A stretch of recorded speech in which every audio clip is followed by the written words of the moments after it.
Quickly, Tim Donnelly is on my left, your right, your right.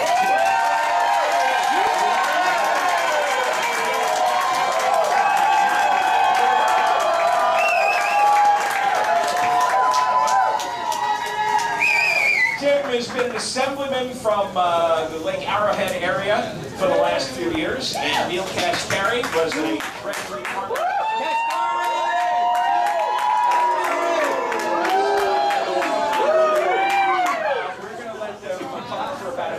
Introduce themselves and explain their main points, and then after that it's really simple. I'll ask a question of one, then the other guy gets to respond again, then Ken will ask a question of one of them, and then the other guy will get to respond. And after 6 o'clock we'll work in you here in the audience, okay? But in between, they will question each other.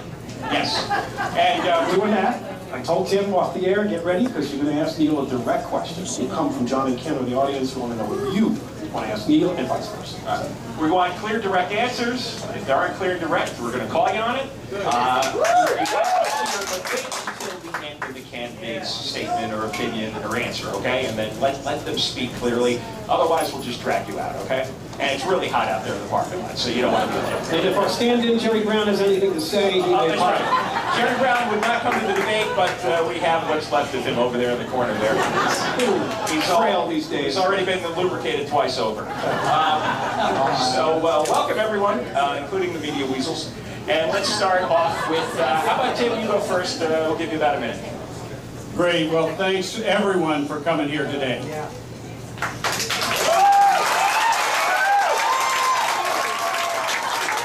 I'd like to take a moment to say to everyone who's been affected by this fire that our thoughts and prayers are with you all.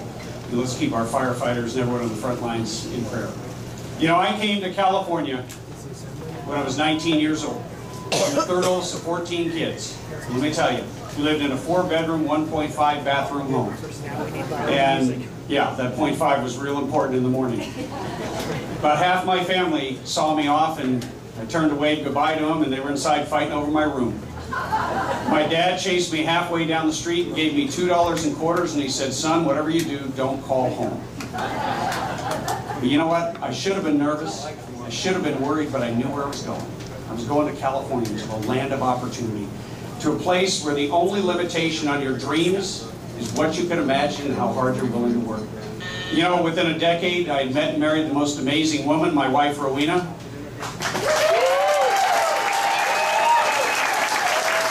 We had 5 sons and a grandson, and I was living the California dream with my own business and manufacturing until along came the government. I want my state back. I want my freedom back. I want my sons to have the same opportunity that I had to live the California dream without having to leave the state of California to do it. All right, Tim, thank you very much.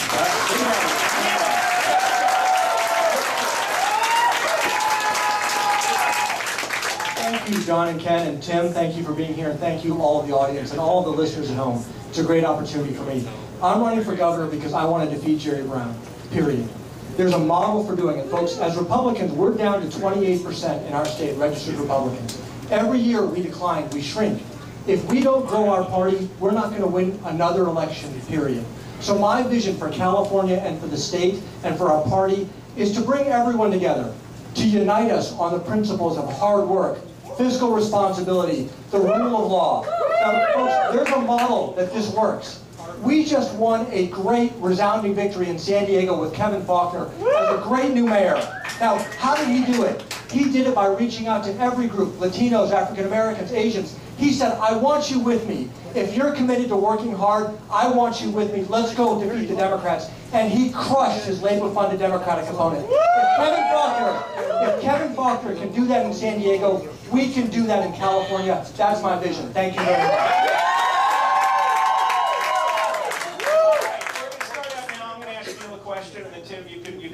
Well, then Ken will ask Tim a question, and Neel will answer it.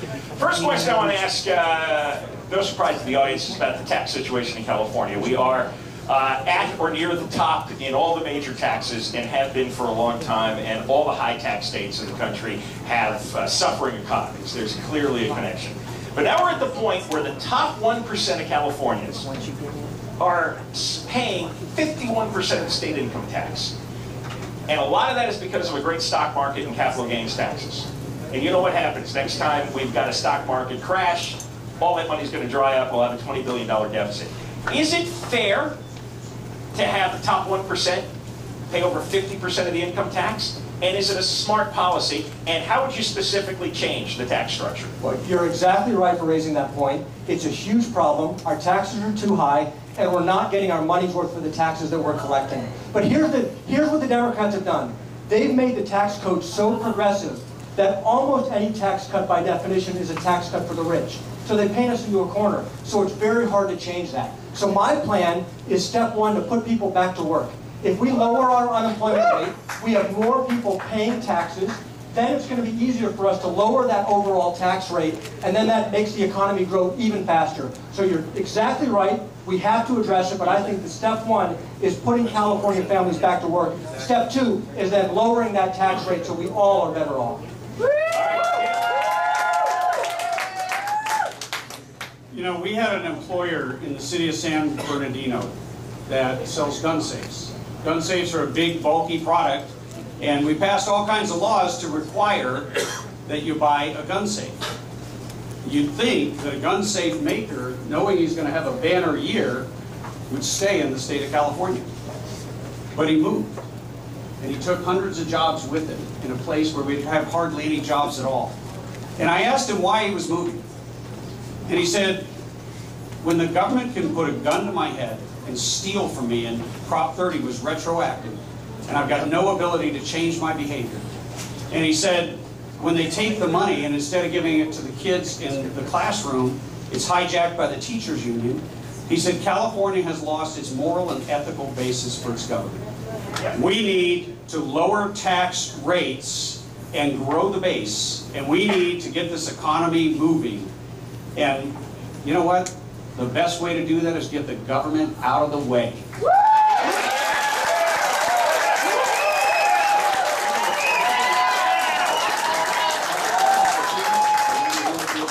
As well, we were at the Ayers Hotel in Anaheim, 2550 East Catella. We've got this big governor's debate going on here. Tim Donnelly and Neel Kashkari.